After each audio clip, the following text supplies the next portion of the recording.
welcome to Shelf Stories, the channel that tells tales from games, books, and life.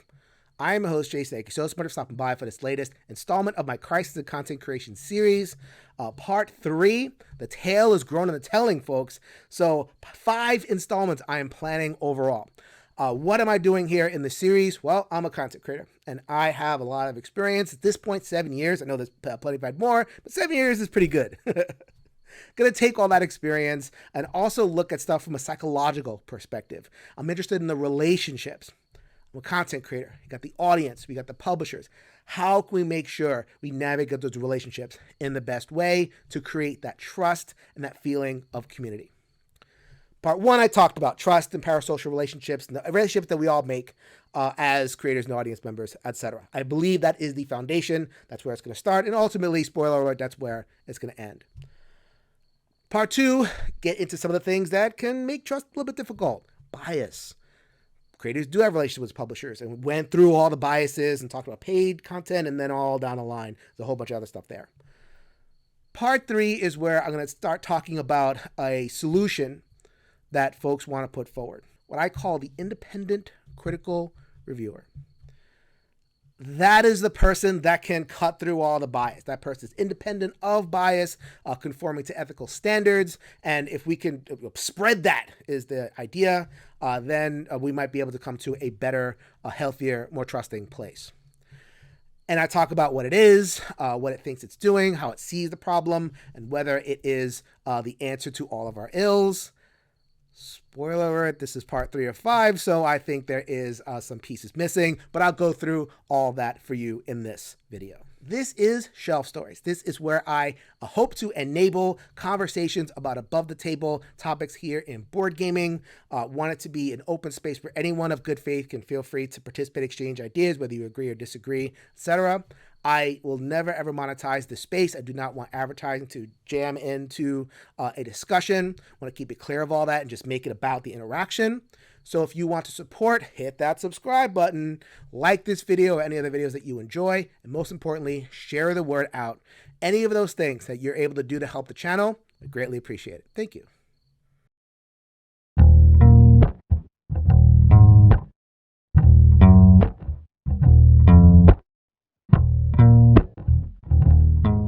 So let me go ahead and give my working definition of what a review is, just so we're on the same page. And I'm going to do so in conversation with a post that I saw on the Board Game Reviewers and Media Facebook group.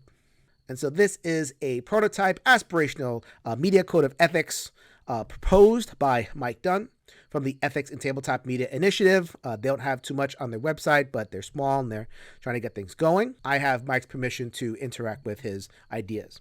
So a review is, quote, a critical assessment of a product. At its heart, a review is an opinion piece and uses objective fact to back up subjective assertion. Then you get to some recommended requirements, like a baseline of 2 to 3 plays. A little bit further down, gets to where a lot of this ethical discussion goes. Reviews should never be paid or sponsored content, ever. Idea being that if it is paid, it is no longer a review. And to be sure, that's a pretty common understanding of what a review is. That critical depth, that assessment, that's what people are really yearning for when they ask for a review. I think the gold standard, as far as an example, would be the Space Biff, Dan Thoreau. I admit that I am very biased because this person is a friend of mine. I love them dearly. But they provide such respected critical reviews to the point where publishers and designers will say, that hurts so good when he does a negative review of a game. However, as much as I regard the Space Biff as kind of a gold standard of what we're talking about, not everybody's going to bring that level of PhD style intellect to this hobby that they happen to enjoy. I pointed out because directionally, I think that's where people want to go. Second video, talked about bias. The opposite of that is unbiased. Talked about tendency to be positive, emphasize their relationships. This way wants to take a more critical stance. And so that's what I'll talk about, this thing that I'm calling the independent critical reviewer.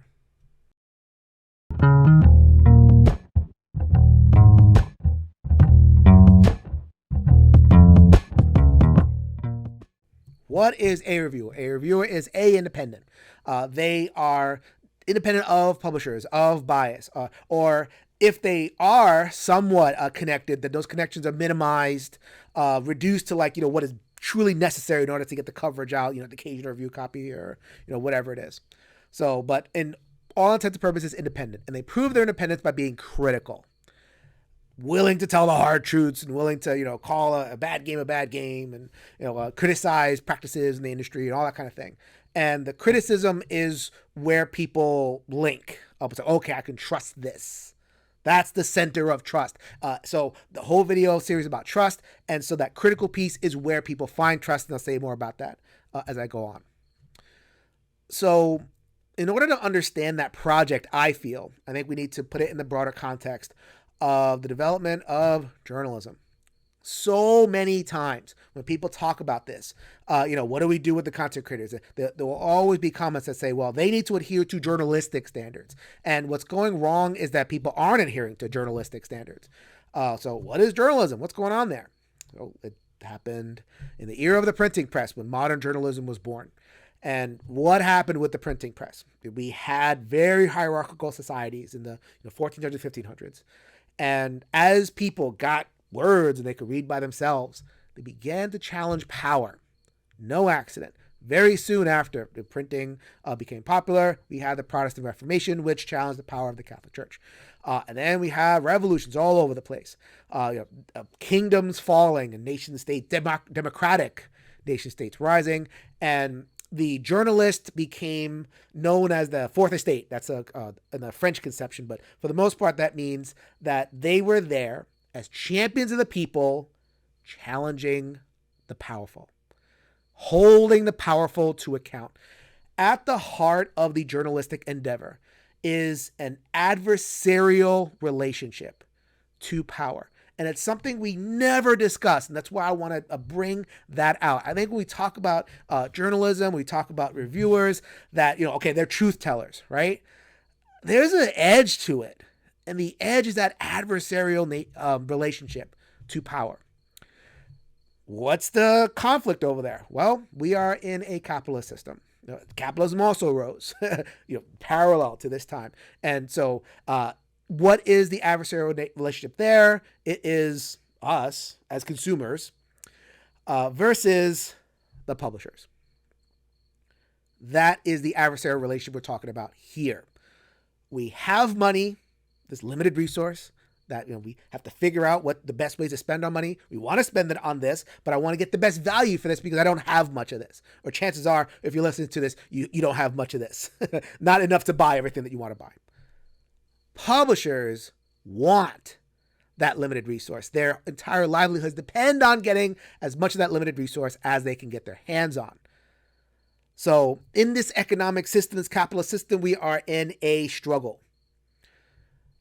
The independent critical reviewer stands on the side of the people, defending against whatever the publisher is doing. So what is the arch rival?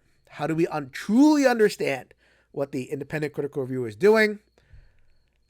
Let's talk about the entity that is defending the interest of the publisher, which is the marketer.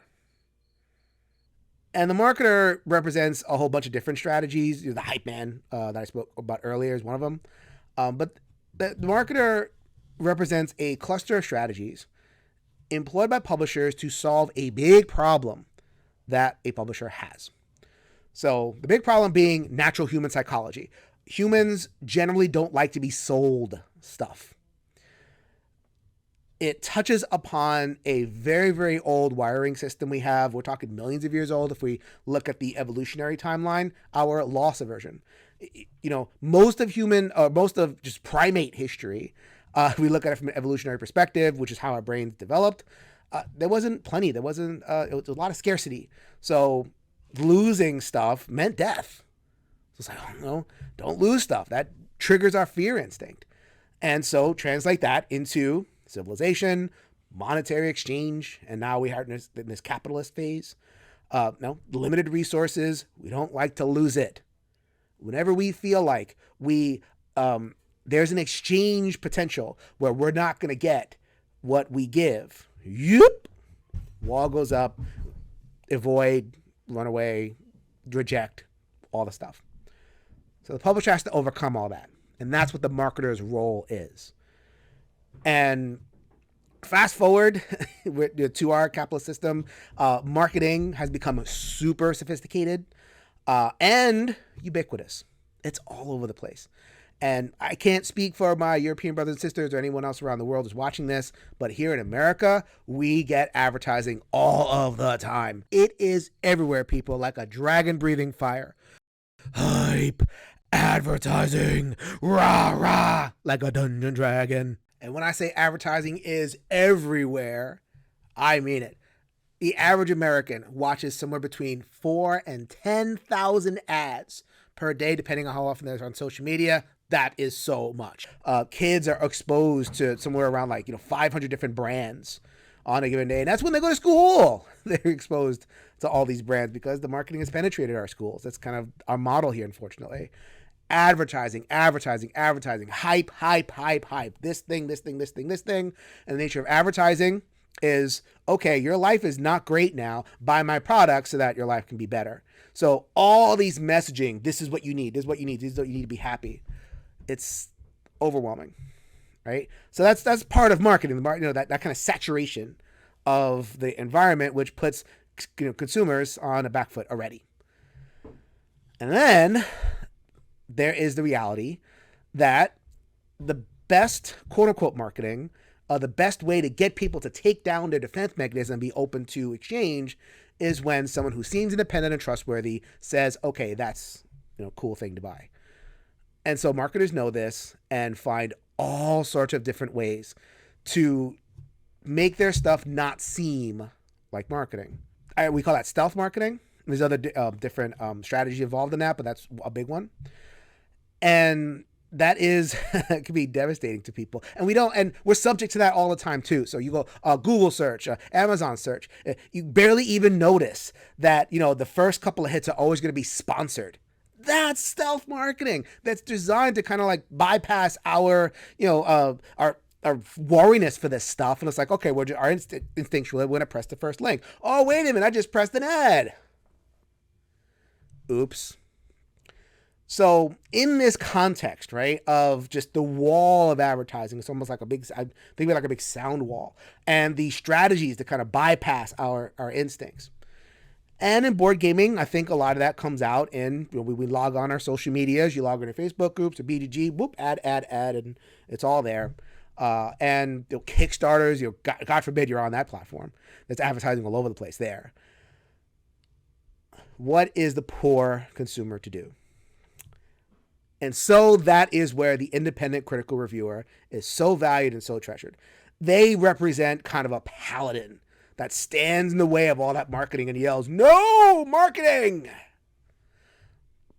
So in the critical reviewer case, they're playing that role. They're playing a skeptical, often adversarial role to all the marketing and the hype. You'll hear it where, someone who wants to be more independent, they'll really kind of say, okay, enough of the hype. Let's deal with this. And the best way to deal with this is that depth that I was talking about. And that's why there's that hunger for that depth. Okay.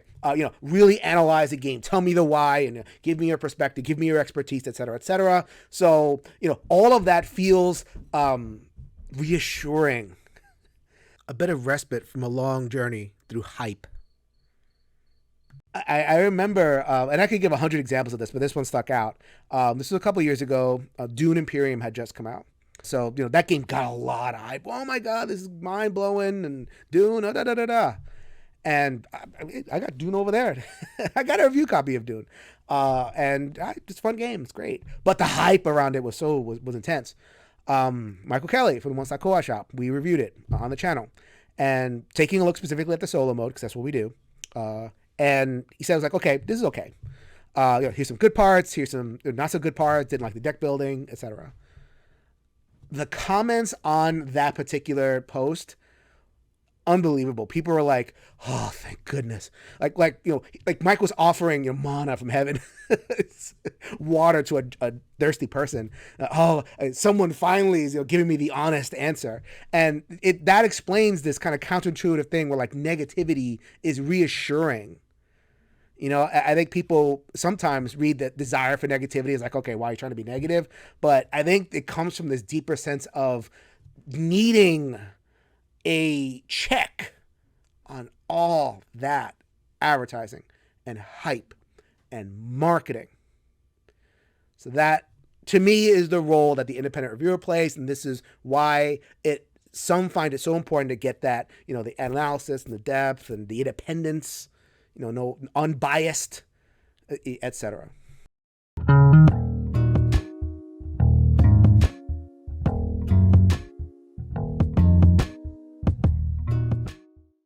So that's my take on the independent critical reviewer through the lens of Lord of the Rings. Hope you all enjoy that. Did so to highlight the essentially adversarial nature of the project, in my opinion. So what's the adversity? Adversity is, for the people. That's great. Love the people. Against hype, against marketing, especially against deception. Gonna give publishers the benefit of the doubt that do not want to actually dominate the world, but acknowledging that the main reason a publisher does what they do is sales. And if there's some deception that needs to be engaged in, then that's what the marketer is for. And so we're at where we're at. So where does the content creator fit in? All that whole discourse, the independent reviewer and the marketer, those are two kind of constructions. Content creators doing something a little bit different. From the perspective of the critical reviewer, they'll point out what y'all are doing, y'all content creators. Some of you even call yourselves reviewer. That's not reviewing. That's marketing. Content is mostly positive. Very few negative, hit PPUs or anything like that. Relationships with publishers, defense of review copies and payment, and all that kind of thing. So, you call yourselves reviewers and you want to use that word to gain the trust of the audience. You're doing things, though, that don't indicate that you are on the side of the audience, indicate more that you're on the side of the marketing of products. So let me go ahead and push this Lord of the Rings metaphor just a little bit. I think there's just a tiny bit of juice left in that to squeeze out. Okay, so you got the big entity, Sauron, wants to dominate the world, but has a problem. The peoples of the world do not want to be dominated. Look at that. Triggers their defense mechanism. No domination. Good thing for us. So Sauron has to work through intermediaries. Forges the rings of power, gives them out as gifts to the peoples of the world. Leaders take them up. Ultimately, over time, the influence starts to seep in, and more of the kingdoms start to fall under Sauron's sway. That sense of influence is what I want to really focus on. So publishers, they're not trying to dominate the world, but they are trying to get sales. They know they can't just sell directly, so they need to use intermediaries. How do we get those intermediaries to conform to the message, get that narrative going that the publisher wants? Like, oh, these products are great, all over the place. The gifts come. The review copies, the payment, the pipelines, the relationships. Over time, the content creator doesn't even know what's happening. So this content creator who just rose up, many of us just turn on the camera, turn on the podcast mic because just out of passion. And then as we go on, we start to form these relationships, and then we do the things that people are noticing, that the positive reviews go up and the negative reviews go down. And just like, different things that just kind of like over time raise that suspicion based on the fact that, this ecosystem of gifts and material things. And I talked about that in the second video. I'm not going to go ahead and check that one out. So what are content creators in this little construction? Are we dwarves falling sway to corruption as some of the old kingdoms did? Are some of us men, the kingdoms of men, who became the Nazgul, eventually close lieutenants of Sauron? That would be like the ultimate hype men, the marketers, all that kind of thing. So here at the end of the video, I'm going to land on the point that from the independent critical reviewer's perspective, a lot of what content creators on the whole are doing is more like marketing than reviewing. Remember, we're in a binary. There's limited resources. They have consumers who want to keep their money or get the best value for it. We have publishers who want to get the money. And that is an irresolvable conflict, and that's constant. So you got to pick sides, right? And so if we're not going to be on the side of the consumer 100%, And if we're going to make these relationships with publishers, well, then clearly we're engaged in practices that could be considered marketing. So here is in the video. As difficult as it is to imagine escaping this adversarial contest which I've described, I think that there is a way forward. And the way forward isn't to perpetuate the fight or to defend one side or the other, etc. I think there is a whole new way of thinking about this that really broadens things out. And I'll get into the details of that in part 4. But just as a preview now, I'm going to introduce a concept that I call the enthusiast reviewer or enthusiast media. What is that? What are we talking about here? How does that fit into what's going on? And we're referring once again to the Lord of the Rings. If you go by the movies just took a lot of the good versus evil part of the books, and there you go. And they did a really good job about it. Got most of the books. But if you actually read the books, there's a lot that happens that just, what is happening? This doesn't make any sense. It's just there. This is a magical world, room for a lot of things. And one of my favorites is during the first book, how it's running along, and then all of a sudden they meet this strange magical creature named Tom Bombadil. It doesn't seem to follow the same rules as the rest of the world. He puts on the ring. Oh, well, okay, fine. And seems just kind of out of step with the entire narrative. And Thomas leave, never see him again. And I'm not saying that content creators are all powerful or any of that stuff. What I am saying is, what we're doing by centering the sense of enthusiasm is strange. You talk to people who are totally committed to the independent critical reviewer. They'll say, like, what are you doing? You're obviously marketing. I don't understand how you could think it's not. Well, that's what part 4 is all about. I'm going to distinguish what content creators / enthusiasts are doing from the marketer and come up with a whole new conception, which I think will open the door, or I hope at least, will open the door to bigger thinking about this, a different perspective, and maybe even some ways forward. Thank you so much for joining me on this journey so far. We got a couple legs to go. I look forward to your continued conversation and engagement. If you could change your mind, you can change the world, people. So until next time, later, everybody.